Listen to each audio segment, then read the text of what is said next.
2016 Rio অলিম্পিকের প্রথম দিনই থমাস ডলিকে অপেক্ষায় রাখলেন ফুটবলাররা। লাল সবুজদের সঙ্গে তার প্রথম ট্রেনিং সেশন, কোচিং স্টাফের বাকি সদস্যদের নিয়ে নির্ধারিত সময়ে তিনি মাঠে পৌঁছালেও জামালরা এলেন পাক্কা ৪৫ মিনিট পর।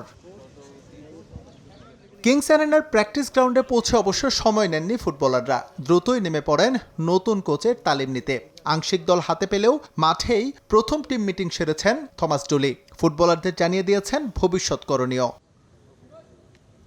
হামজা জামালদের নিজের ট্যাকটিক্সের সঙ্গে পরিচিত করতে পছন্দের সহকারী নিয়েই বাংলাদেশে এসেছেন ফিলিপিন্সকে এশিয়ান কাপে তোলা এই কোচ।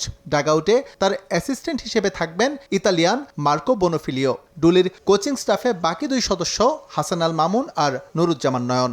একজন কোচকে তো আর একদিন দুদিনে মূল্যায়ন করা যাবে না, তো ইনশাল্লাহ শুরু করলে বোঝা যাবে। পাশাপাশি আমাদের সাথে আরেকজন কোচ আসছে, সহকারী আরেকজন কোচ আসছে, সেও জয়েন করছে। সেও বি লাইসেন্সধারী, ওয়েফা প্রো বি লাইসেন্সধারী, তো সেও জয়েন করছে। তো আশা করি আমাদের দেশি যারা আছে সমন্বয়ে একটা ভালো কিছু আশা করা যায়। লাইফ বয় কিনে কল দাও টোল ফ্রি নম্বরে, আর এক নিঃশ্বাসে গোল বলে জিতে নাও ফিফা বিশ্বকাপ 2026-এর এক্সক্লুসিভ পুরস্কার। উনি অবশ্যই একজন ভালো কোচ।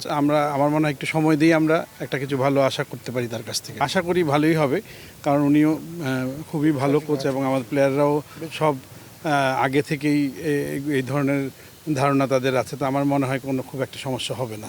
এর আগে দুপুরে টিম ম্যানেজারের কাছে রিপোর্ট করেন ফুটবলাররা। নতুন কোচের অধীনে নতুন অভিজ্ঞতা নিতে মুখে তারাও। তবে জামালের উচ্ছ্বাসটা যেন একটু বেশি, কারণ সামর্থ্য থাকার পরও হাফিয়ার কাবরেরা মোটামুটি যে তাকে ফেলেই দিয়েছিলেন বাতিলের খাতায়। যেটা আগে ছিল উনি আসলে আমাকে প্রেফার করছে না, এটা সবাই জানতো, সবাই জানে।